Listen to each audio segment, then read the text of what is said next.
Om Ajnanatimirandasya Jnananjanashalakaya Chakshurunmilitam Yena Tasmai Shri Gurave Namaha Nama Om Vishnupadaya Krishna Presthaya Bhutale Srimate Bhaktivedanta Swamin Nitinamine Namaste Saraswate Deve Gauravani Pracharine Nirvishesha Shunyavadi Paschatya Deshatarine Jaya Shri Krishna Chaitanya Prabhu Nityananda Shri Advaita Gadadhara Srivasadi Gaura Bhakta Vrinda Hare Krishna Krishna Krishna Hare Hare Hare Rama Rama Rama Hare Hare Om Namo Bhagavate Vasudevaya Narayanam Namaskritya Naram Chaiva Narottamam Devim Saraswatim Vyasam Tato Jayamudirayet.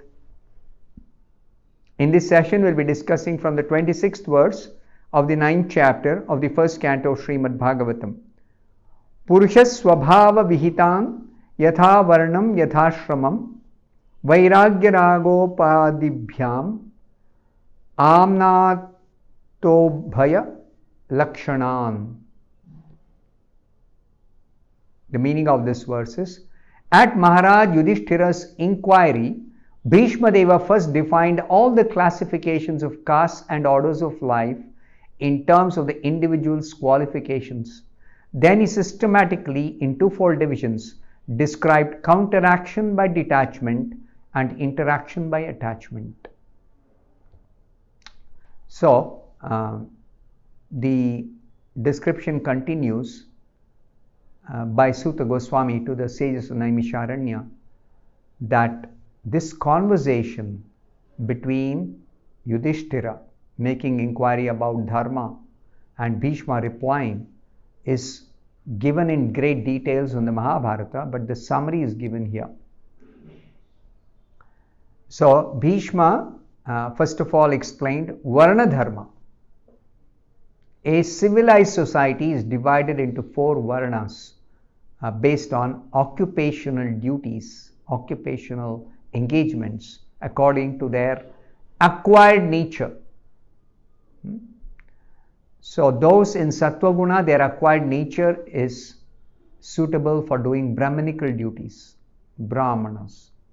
Kshatriyas, their acquired nature is Rajoguna. So they are suited for doing occupation of a Kshatriya, administrative duties, protection against harm of the innocent people, saintly persons, weaker sections of society. And the Vaishyas, their acquired nature is a mixed mode of passion and ignorance. So they are suited for doing Vaishya duties. They are the economic generators of the society. And the Shudras are mostly in the mode of ignorance, and they are meant for doing some labor. They are meant to engage in the service of the upper 3 divisions, Brahmana, Kshatriyas and Vaishyas. Everything goes by quality, not by birth, not by some hereditary title. No, it goes by qualification. So in terms of the individual's qualifications, he described Varna Dharma. What is Brahmana Dharma? What is Kshatriya Dharma? What is Vaishya Dharma? What is Shudra Dharma? And he described the dharma of the different ashramas. Ashrama is spiritual division. Brahmachari, Grihastha, Vanaprastha, Sannyas. So Brahmachari Dharma, Grihastha Dharma, Vanaprastha Dharma, Sannyas Dharma, everything Bhishma Deva described systematically. Then he also described counteraction by detachment and interaction by attachment. So Srila Prabhupada explains these things in the purport. Prabhupada has written an elaborate purport. I don't have time to go through the whole purport. I'll try to cover some important points. That the conception of the 4 Varnas and 4 Ashramas as planned by the Lord Himself, as described in the Bhagavad Gita.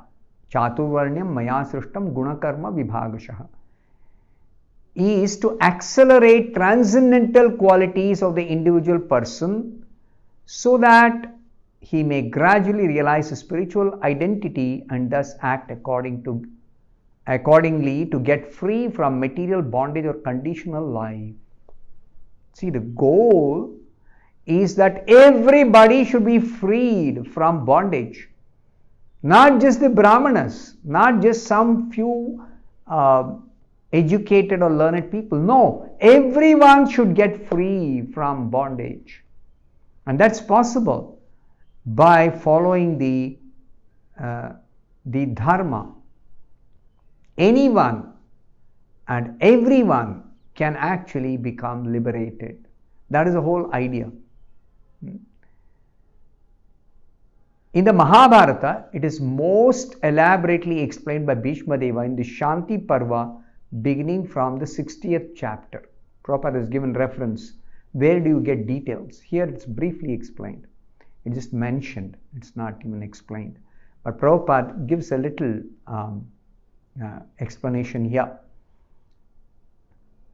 Now, the Varnashrama Dharma is most often misunderstood, especially in the modern times, that this caste system has created artificial domination of Brahmanas and Kshatriyas over the other sections of society. No, that is not Varnashrama Dharma. That is a misinterpretation. That is the degradation of the Varnashrama Dharma. When unqualified people claim to be Brahmanas or Kshatriyas,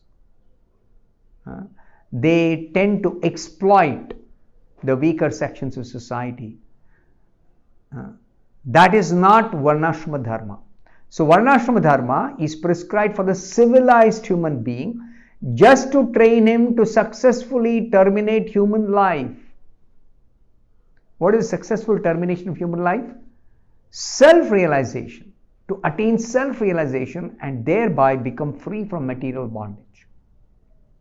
So self-realization is distinguished from the life of the lower animals who are simply engaged in 4 activities: eating, sleeping, fearing and mating.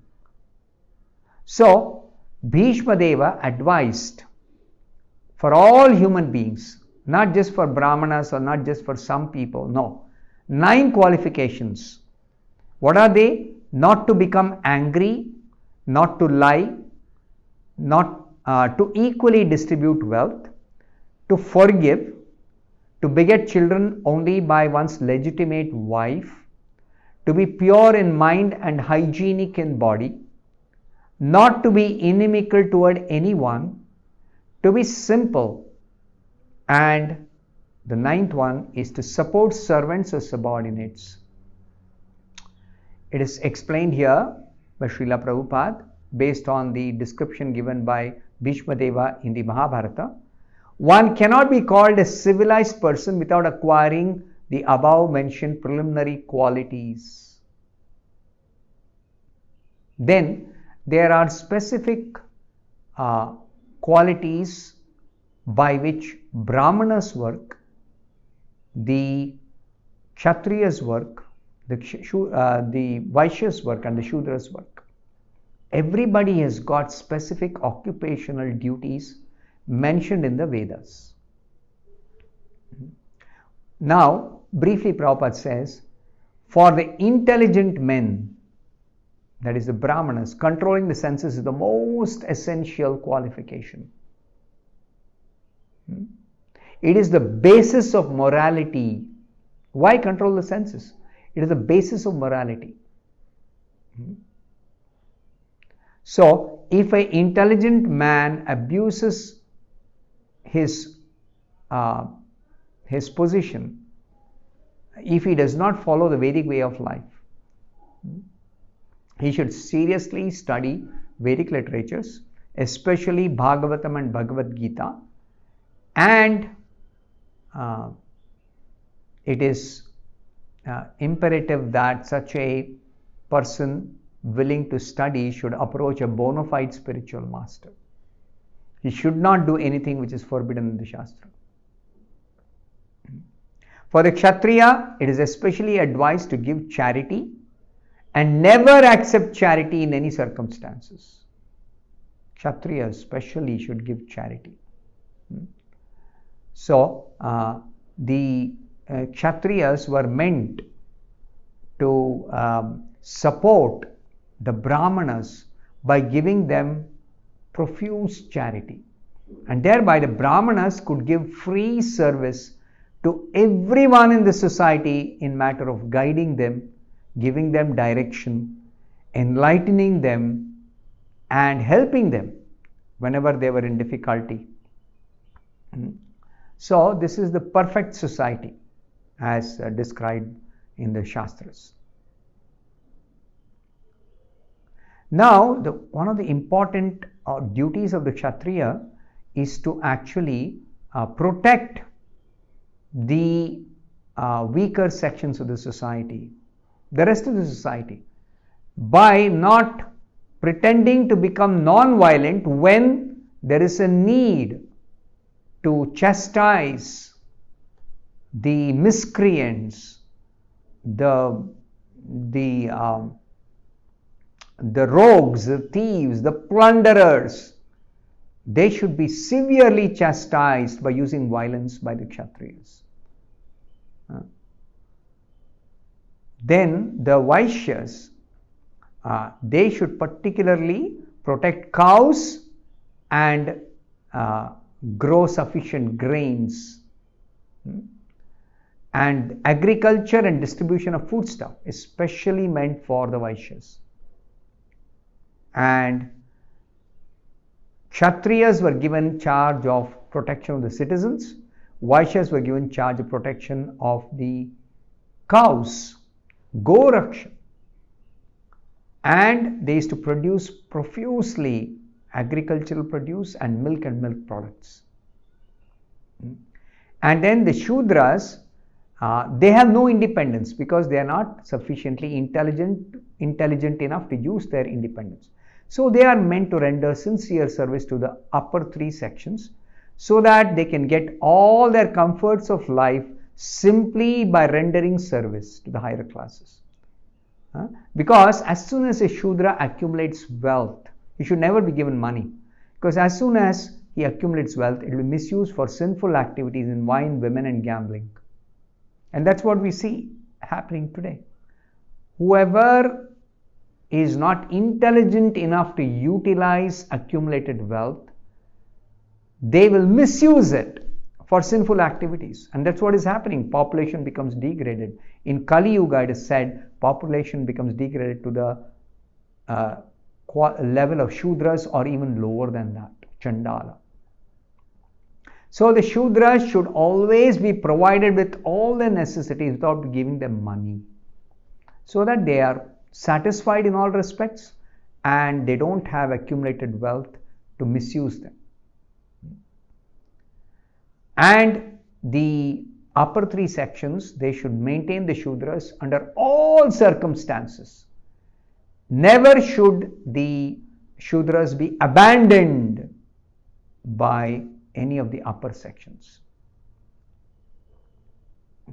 And the ashramas, the student life, brahmachari, grahastha, the householder life, the retired life, vanaprastha, and the renounced life, it is progressively meant for developing spiritual qualities and progressing in self-realization systematically. And that is also explained by Bhishma Deva in detail. And the household life is for one who is attached, and vanaprastha and sannyas orders of life are meant for those who are detached. Householders are generally attached to family and so many family paraphernalia. But the brahmachari ashram is especially meant for training both the attached and the detached, so that the goal is self-realization. Either somebody is attached or somebody is detached, but the goal is self-realization. That should not be forgotten. So I'll stop here. Thank you very much. Hare Krishna.